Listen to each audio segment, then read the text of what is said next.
Twin flame एक आध्यात्मिक spiritual concept जो बताता है कि एक ही आत्मा दो शरीरों में बट जाती है।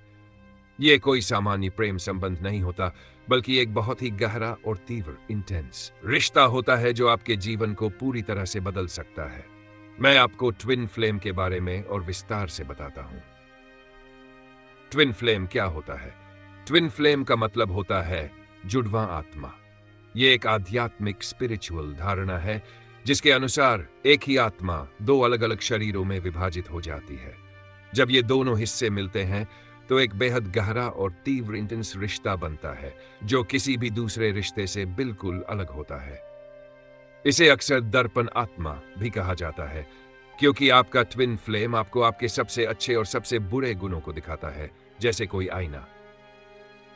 इस रिश्ते का उद्देश्य सिर्फ प्यार करना नहीं होता, बल्कि आध्यात्मिक विकास, स्पिरिचुअल ग्रोथ करना होता है। यह रिश्ता आपको अपनी कमजोरियों, डर और अंदर छिपी हुई भावनाओं का सामना करने के लिए प्रेरित करता है, ताकि आप एक बेहतर इंसान बन सकें। ट्विन फ्लेम के रिश्ते के मुख्य चरण स्टेजेस।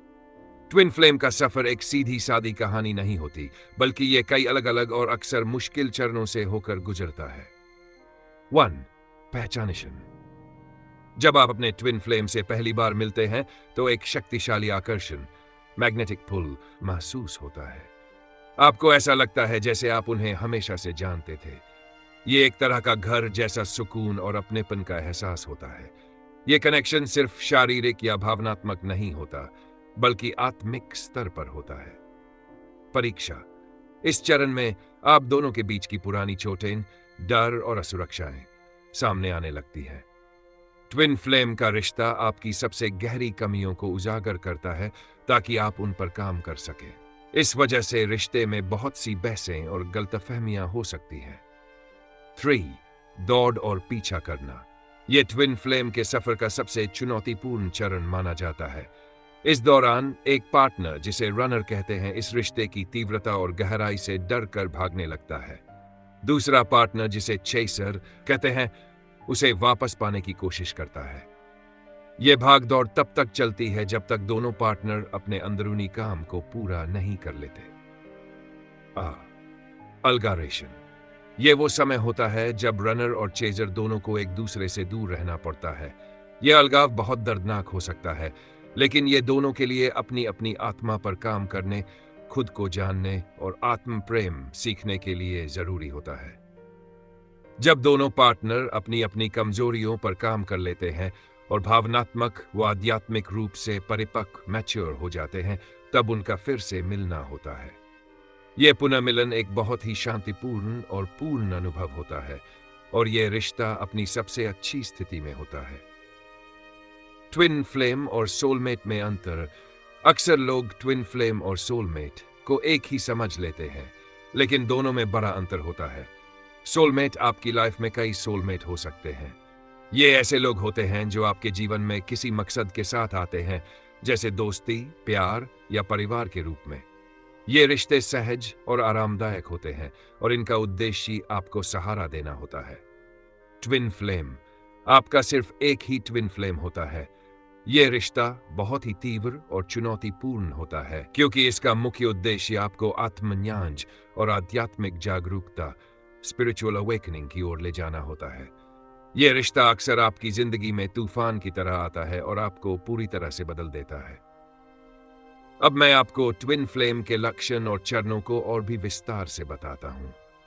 ट्विन फ्लेम का सफर बहुत ही अनोखा और जटिल होता है, जिसे कई खास लक्षणों और चरणों से पहचाना जा सकता है। Symptoms, science. जब आप अपने ट्विन फ्लेम से मिलते हैं तो आपको कुछ खास तरह के अनुभव होते हैं जो बताते हैं कि यह कोई साधारण रिश्ता नहीं है। 1.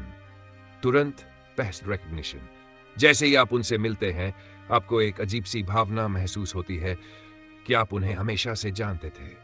यह एहसास होता है जैसे आप अपने घर लौट आए हों। गहरी ऊर्जा का जुड़ाव।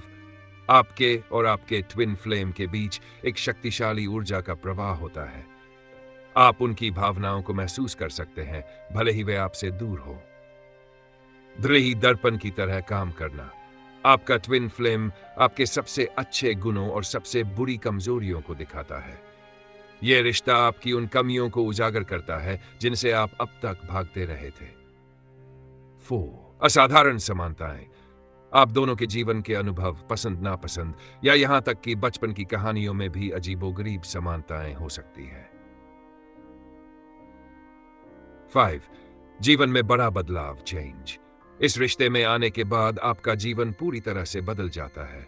आप अपने पुराने रास्तों और आदतों को छोड़कर एक नए आध्यात्मिक सफर पर निकल पड़ते हैं।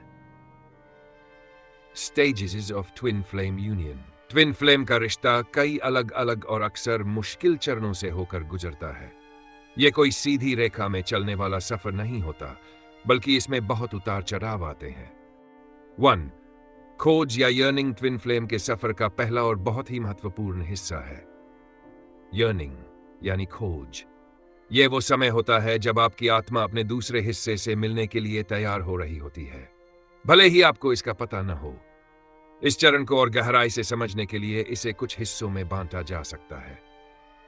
1 अधूरापन का एहसास इस चरण में सबसे प्रमुख बात होती है। एक गहरा अधूरापन का एहसास। आपको लगता है कि आपकी जिंदगी में कुछ बहुत जरूरी चीज की कमी है, भले ही आपके पास सब कुछ हो। आप बाहर से खुश और सफल दिख सकते हैं, लेकिन अंदर से एक खालीपन महसूस होता है। यह खालीपन किसी व्यक्ति, नौकरी या शौक से नहीं भरता। यह एहसास आपकी आत्मा को उस दूसरे हिस्से से जुड़ने के लिए प्रेरित करता है जो आपको पूरा कर सकता है। भीतर की बेचैनी। यह अधूरापन आपको बेचैन कर देता है। आप लगातार अपने जीवन के असली मकसद को ढूंढ रहे होते हैं। आप खुद से सवाल पूछते हैं, मैं यहां क्यों हूं, या मेरी जिंदगी का क्या मतलब है। यह बेचैनी आपको आत्म मंथन, सेल्फ ज्ञान, सेल्फ नॉलेज की ओर ले जाती है। आप आध्यात्मिक किताबें पढ़ते हैं, ध्यान, मेडिटेशन करते हैं या नए रास्ते तलाशते हैं जो आपकी आत्मा को संतुष्ट कर सकें। सपनों और संकेतों का मिलना। इस दौरान आपको अक्सर अपने ट्विन फ्लेम के बारे में सपनों में या आध्यात्मिक संकेतों के माध्यम से आभास हो सकता है। आपको किसी अनजान शख्स की झलक मिल सकती है, या आप किसी ऐसी जगह की कल्पना कर सकते हैं जहां आपको सुकून महसूस होता है। ये संकेत आपकी आत्मा द्वारा भेजे गए संदेश होते हैं जो आपको सही दिशा में ले जाने की कोशिश करते हैं। तैयारी का समय। असल में खोज का चरण आपके ट्विन फ्लेम से मिलने की तैयारी का समय होता है। इस दौरान आपकी आत्मा आपको भावनात्मक और आध्यात्मिक रूप से इतना मजबूत बना रही होती है कि आप उस तीव्र और शक्तिशाली रिश्ते को संभाल सकें। आपकी जिंदगी में ऐसी परिस्थितियां आती हैं जो आपको पुरानी चोटों को ठीक करने और खुद से प्यार करना सिखाती है। यह सब अनजाने में होता है, लेकिन इसका मकसद एक ही होता है, आपको मिलने के लिए तैयार करना। मुलाकात। डींग। मुलाकात का चरण बहुत ही खास और गहरा होता है। यह सिर्फ 2 लोगों का मिलना नहीं, बल्कि 2 आत्माओं का फिर से एक होना है जो सदियों से एक दूसरे से दूर थीं। मुलाकात का चरण। गहराई से समझे, जब आप अपने ट्विन फ्लेम से मिलते हैं तो यह कोई सामान्य मुलाकात नहीं होती। इसे कई स्तरों पर महसूस किया जा सकता है। 1 तुरंत और तीव्र पहच, रिकग्निशन। यह इस चरण की सबसे महत्वपूर्ण विशेषता है। जैसे ही आप उन्हें देखते हैं या उनसे बात करते हैं, आपको एक तुरंत और गहरा जुड़ाव महसूस होता है। ऐसा लगता है जैसे समय रुक गया हो। यह कोई सामान्य आकर्षण नहीं होता, बल्कि एक ऐसा अनुभव है जिसमें आपकी आत्मा उन्हें तुरंत पहचान लेती है। आपको एक अजीब सी भावना होती है, मैं इन्हें जानता हूं या ये मेरा ही हिस्सा है, भले ही आप उनसे पहली बार मिल रहे हो। 2 घर जैसा सुकून और सुरक्षा। होम। आप अपने ट्विन फ्लेम के साथ बहुत सहज और सुरक्षित महसूस करते हैं। यह एक ऐसा एहसास है जैसे आप एक लंबे सफर के बाद अपने घर लौट आए हों। उनके साथ रहने पर आपकी बेचैनी और अधूरापन का एहसास दूर हो जाता है। आपको लगता है कि आप उनके सामने बिना किसी डर के अपनी सच्ची ट्रू सेल्फ दिखा सकते हैं। शक्तिशाली ऊर्जा का आदान प्रदान, पावरफुल एनर्जी एक्सचेंज। जब आप अपने ट्विन फ्लेम के साथ होते हैं तो एक बहुत ही शक्तिशाली ऊर्जा का आदान प्रदान होता है। यह ऊर्जा इतनी तीव्र हो सकती है कि आपको अपने दिल में एक खास तरह की धड़कन या पूरे शरीर में एक खिंचाव महसूस हो। यह ऊर्जा शारीरिक नहीं, बल्कि आत्मिक होती है, जो बताती है कि आपकी आत्माएं एक दूसरे से जुड़ रही है। सिंक्रोनिसिटी और संकेत, सिंक्रोनिसिटी इन साइंस। इस मुलाकात के आसपास बहुत सी अजीबोगरीब घटनाएं होती हैं जिन्हें सिंक्रोनिसिटी कहा जाता है। उदाहरण के लिए, आप उन्हें पहली बार मिलने से कुछ दिन पहले उनके बारे में सोच रहे थे, या आप दोनों की मुलाकात किसी ऐसी खास जगह पर हुई जो आपके लिए महत्वपूर्ण थी। ब्रह्मांड आपको लगातार संकेत देता है कि यह मुलाकात कोई संयोग नहीं बल्कि किस्मत का हिस्सा है। जीवन में बड़ा बदलाव शुरू होना शिफ्ट। यह मुलाकात सिर्फ एक पल नहीं होती, बल्कि यह आपके जीवन में एक बड़े बदलाव की शुरुआत होती है। इसके बाद आपके विचार बदलने लगते हैं, आपकी भावनाएं गहराती है और आपके जीवन का उद्देश्य नया रूप लेने लगता है। आप पुरानी आदतों और रिश्तों को पीछे छोड़ने लगते हैं और एक नए आध्यात्मिक सफर पर निकल पड़ते हैं। मुलाकात का चरण विन फ्लेम के सफर का वो शुरुआती बिंदु है जहां से सब कुछ बदल जाता है। यह एक ऐसा अनुभव है जो आपकी आत्मा को जगाता है और आपको आपके जीवन के असली मकसद की तरफ ले जाता है। यह सिर्फ दो लोगों का मिलना नहीं, बल्कि दो हिस्सों का एक दूसरे को फिर से पा लेना है। Honeymoon phase. हनीमून फेज एक बहुत ही खास और सुखद चरण है। यह वह समय होता है जब दोनों ट्विन फ्लेम एक दूसरे के प्यार में पूरी तरह खो जाते हैं और दुनिया की सारी परेशानियां दूर लगती है। हनीमून फेज गहराई से समझें, यह चरण मुलाकात के बाद शुरू होता है और अक्सर कुछ महीनों से लेकर एक साल तक चल सकता है। इस दौरान आप और आपका ट्विन फ्लेम एक दूसरे से पूरी तरह जुड़े हुए महसूस करते हैं। इसे और गहराई से समझने के लिए इन बिंदुओं पर ध्यान दें। 1. पूर्णता का एहसास, फीलिंग ऑफ होलनेस। इस चरण में आपको एक गहरी पूर्णता का अनुभूति होती है। आप अपने ट्विन फ्लेम के साथ होने पर बहुत खुश और संतुष्ट महसूस करते हैं। जो अधूरापन आप पहले महसूस करते थे वह पूरी तरह से गायब हो जाता है। आपको लगता है कि जैसे आप दोनों एक ही आत्मा के दो हिस्से हैं जो अब फिर से मिल गए हैं। 2. गहरा भावनात्मक और आत्मिक जुड़ाव एंड स्पिरिचुअल बॉन्ड। इस समय आपका रिश्ता सिर्फ शारीरिक या भावनात्मक नहीं होता, बल्कि एक गहरा आत्मिक जुड़ाव भी होता है। आप एक दूसरे के विचारों और भावनाओं को बिना कहे ही समझ सकते हैं। यह एक तरह का टेलीपैथिक कनेक्शन होता है। आप दूर होने पर भी एक दूसरे की ऊर्जा को महसूस कर सकते हैं। एक दूसरे में खो जाना, लूजिंग योरसेल्फ। आप दोनों इस समय एक दूसरे में इतने खोए रहते हैं कि आपको बाहरी दुनिया की कोई परवाह नहीं रहती। आप हर पल एक दूसरे के साथ बिताना चाहते हैं।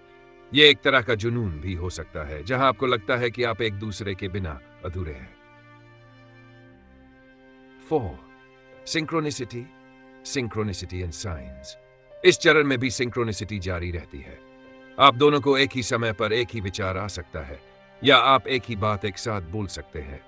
ये छोटी छोटी बातें दिखाती हैं कि आपका रिश्ता बहुत गहरा है और यह किसी संयोग से नहीं, बल्कि ब्रह्मांड के नियमों से चल रहा है।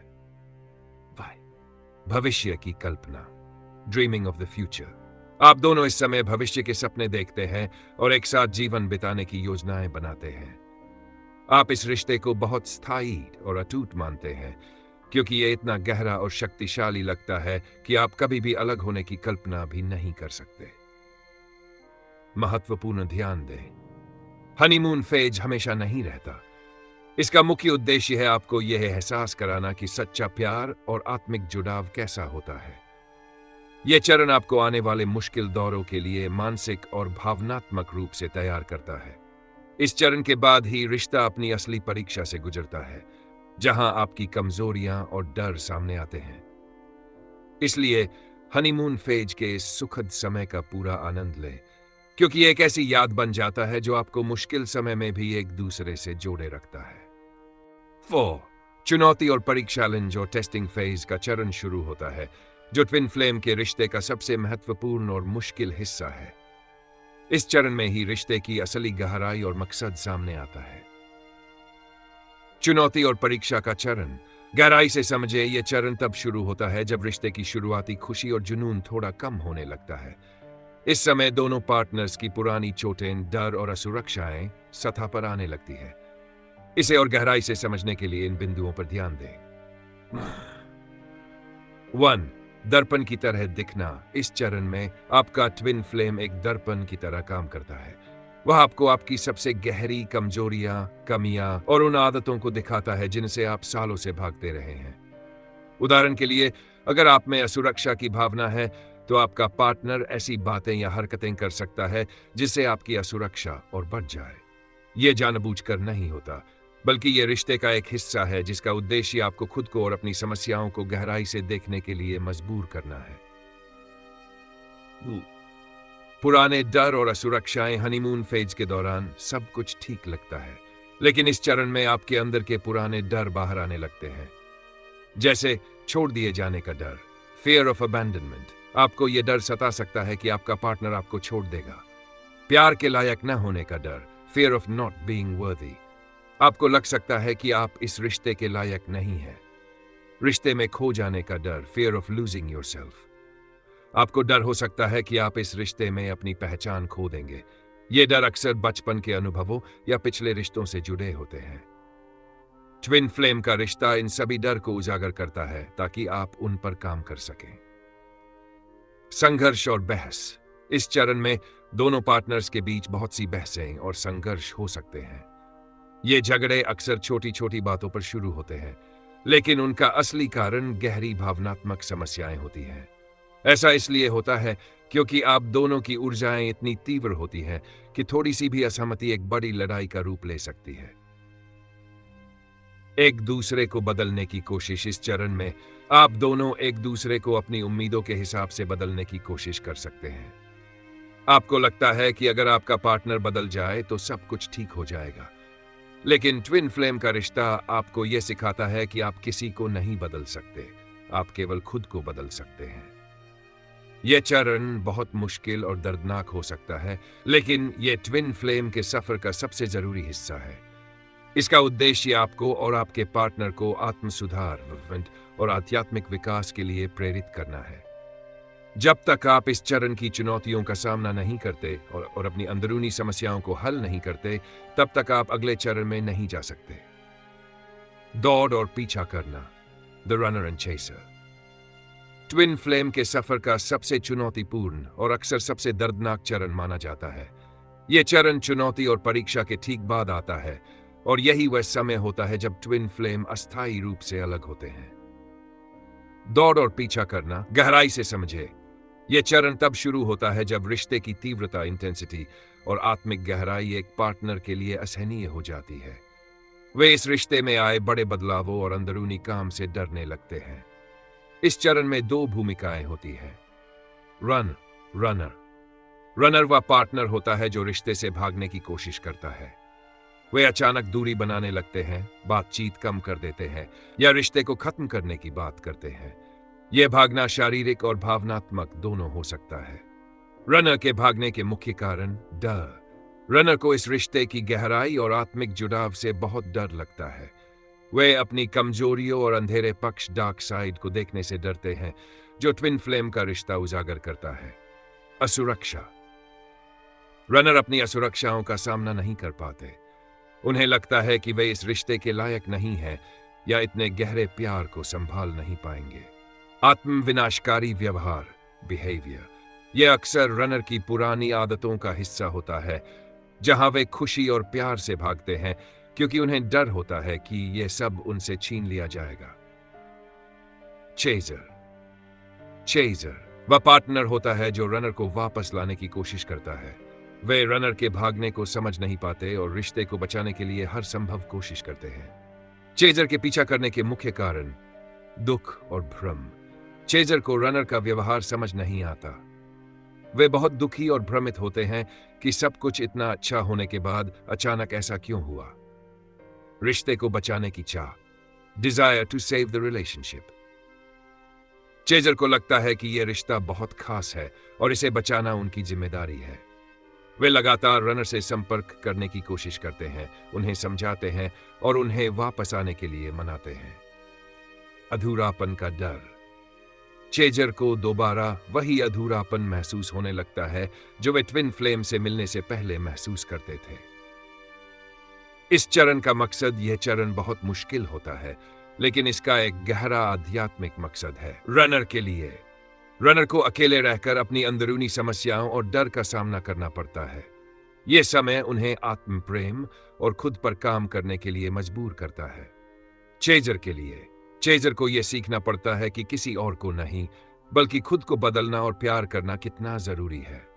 उन्हें आत्मसमर्पण और धैर्य पेशेंस की शक्ति को समझना होता है। इस चरण के बाद ही दोनों पार्टनर भावनात्मक और आध्यात्मिक रूप से परिपक्व होते हैं। जब दोनों ने अपनी अपनी आत्मा पर काम कर लिया होता है, तब ही पुनर्मिलन की संभावना बनती है। तब तक ये दौड़ और पीछा करना जारी रह सकता है। 6. आत्मसमर्पण का चरण ट्विन फ्लेम के सफर का एक बहुत ही गहरा और शांतिपूर्ण हिस्सा है। यह दौड़ और पीछा करने वाले चरण के ठीक बाद आता है, और यही वह समय है जब असली आध्यात्मिक विकास होता है। आत्मसमर्पण का चरण गहराई से समझे, यह चरण मुख्य रूप से चेजर के लिए होता है, लेकिन इसका असर दोनों पर पड़ता है। आत्मसमर्पण का मतलब हार मानना नहीं होता, बल्कि यह स्वीकार करना होता है कि आप किसी और को नियंत्रित नहीं कर सकते। इसे और गहराई से समझने के लिए इन बिंदुओं पर ध्यान दें। 1. पीछा करना बंद करना। जब चेजर बहुत थक जाता है और यह समझ जाता है कि उनका पीछा करना रनर को और दूर धकेल रहा है, तो वे पीछा करना बंद कर देते हैं। वे ये स्वीकार कर लेते हैं कि रनर को उनका अपना सफर तय करना है और वे उन्हें जबरदस्ती वापस नहीं ला सकते। यह एक बहुत ही मुश्किल फैसला होता है, लेकिन यह शांति की ओर पहला कदम है। 2. आत्म प्रेम और व्यक्तिगत विकास। यह आत्मसमर्पण का सबसे महत्वपूर्ण हिस्सा है। जब चेजर पीछा करना बंद कर देता है, तो वह अपना ध्यान खुद पर केंद्रित करता है। वे अपनी भावनाओं, अपनी खुशी और अपने आध्यात्मिक विकास पर काम करने लगते हैं। यह समय खुद को पूरी तरह से प्यार करने और अपनी पहचान को फिर से खोजने का होता है। अपने शौक पूरे करना। चेजर उन चीजों पर ध्यान देता है जिनसे उन्हें खुशी मिलती है, जैसे कि कोई नया शौक सीखना, यात्रा करना या दोस्तों के साथ समय बिताना। खुद पर काम करना। वे उन अंदरूनी कमियों पर काम करते हैं जो चुनौती और परीक्षा के चरण में सामने आई थी। आध्यात्मिक जुड़ाव, मेडिटेशन और अन्य आध्यात्मिक तरीकों से अपने आप से फिर से जुड़ते हैं। ब्रह्मांड पर विश्वास, ट्रस्टिंग द यूनिवर्स। आत्मसमर्पण का मतलब यह भी है कि आप ब्रह्मांड की योजना पर विश्वास करते हैं। आप ये मानते हैं कि जो कुछ भी हो रहा है वह किसी बड़े और अच्छे मकसद के लिए हो रहा है। आप अपने रिश्ते के भविष्य को लेकर चिंता करना छोड़ देते हैं और ये मान लेते हैं कि अगर यह रिश्ता आपके लिए सही है तो वह सही समय पर वापस आएगा। भावनात्मक शांति। जब आप आत्मसमर्पण कर देते हैं तो एक अजीब सी शांति महसूस होती है। पीछा करने की बेचैनी और दर्द धीरे धीरे कम होने लगता है। आप खुश रहना सीखते हैं, भले ही आपका ट्विन फ्लेम आपके साथ न हो। यह शांति ही वह संकेत है जो बताता है कि आप सही रास्ते पर हैं। निष्कर्ष, आत्मसमर्पण का चरण ही वह मोड़ है जहां से पुनर्मिलन की नींव रखी जाती है। जब चेजर अपनी खुशी खुद में ढूंढ लेता है और रनर अपनी अंदरूनी समस्याओं का सामना कर लेता है, तभी दोनों एक नए और बेहतर रिश्ते के लिए तैयार हो पाते हैं। 7. पुनर्मिलन का चरण ट्विन फ्लेम के सफर का अंतिम और सबसे सुखद हिस्सा है। यह तब होता है जब दोनों पार्टनर आत्मसमर्पण के बाद आध्यात्मिक और भावनात्मक रूप से पूरी तरह से परिपक्व हो जाते हैं। पुनर्मिलन का चरण गहराई से समझे। पुनर्मिलन तब होता है जब दोनों ट्विन फ्लेम अपनी अपनी यात्रा पूरी कर लेते हैं। यह कोई अचानक घटना नहीं होती, बल्कि यह एक प्राकृतिक परिणाम होता है, क्योंकि दोनों की ऊर्जाएं अब एक दूसरे के साथ पूरी तरह से सिंक्रोनाइज हो जाती हैं। इस चरण की खास बातों को नीचे विस्तार से बताया गया है। 1. एक नया और बेहतर रिश्ता। पुनर्मिलन के बाद का रिश्ता हनीमून फेज जैसा नहीं होता। यह अब जुनून और बेचैनी पर आधारित नहीं होता, बल्कि एक गहरी समझदारी, सम्मान और शांति पर आधारित होता है। दोनों पार्टनर एक दूसरे की कमियों को स्वीकार करते हैं और उन्हें बदलने की कोशिश नहीं करते, क्योंकि उन्होंने खुद पर काम करके अपनी अपनी समस्याओं को हल कर लिया होता है। निस्वार्थ प्रेम, अनकंडीशनल लव। इस चरण में दोनों पार्टनर एक दूसरे से निस्वार्थ प्रेम करते हैं। यह प्यार बिना किसी शर्त के होता है। अब उन्हें एक दूसरे से कुछ भी पाने की उम्मीद नहीं होती, क्योंकि उन्होंने खुद में ही पूर्णता पाली होती है। यह प्यार सिर्फ एक दूसरे के लिए नहीं होता, बल्कि यह प्यार पूरी दुनिया के लिए भी होता है। एक समान उद्देश्य, शेयर्ड पर्पस। ट्विन फ्लेम पुनर्मिलन के बाद अक्सर एक साथ मिलकर कोई समान उद्देश्य पूरा करते हैं। यह उद्देश्य कुछ भी हो सकता है, जैसे किसी सामाजिक काम में हिस्सा लेना, कोई नया बिजनेस शुरू करना या दूसरों को आध्यात्मिक सफर में मदद करना। उनका यह काम सिर्फ अपने लिए नहीं, बल्कि दुनिया में सकारात्मक बदलाव लाने के लिए होता है। स्थायी शांति और संतुलन। यह पुनर्मिलन स्थायी शांति और संतुलन लाता है। अब रिश्ते में कोई दौड़ और पीछा करना नहीं होता और न ही कोई असुरक्षा होती है। दोनों पार्टनर अपनी अपनी पहचान और स्वतंत्रता को बनाए रखते हुए भी एक दूसरे के साथ पूरी तरह से जुड़े होते हैं। निष्कर्ष। पुनर्मिलन का चरण बताता है कि ट्विन फ्लेम का रिश्ता सिर्फ दो लोगों के मिलने के बारे में नहीं है, बल्कि यह आत्म सुधार और आध्यात्मिक विकास की एक लंबी यात्रा है। जब दोनों पार्टनर इस यात्रा को पूरा कर लेते हैं, तभी वे सच्चे और स्थायी रूप से एक हो पाते हैं। ट्विन फ्लेम का पुनर्मिलन यह सिखाता है कि सच्चा मिलन तभी होता है जब आत्मा पूर्ण हो जाती है। यह सिर्फ एक प्रेम कहानी नहीं, एक आध्यात्मिक यात्रा है। ऐसी और गहराई वाली कहानियों के लिए जुड़िए हमारे साथ दिव्य मार्ग पर, जहां हर कदम आपको खुद से मिलने के करीब लाता है, हमेशा की तरह शांति, प्रेम और प्रकाश के साथ।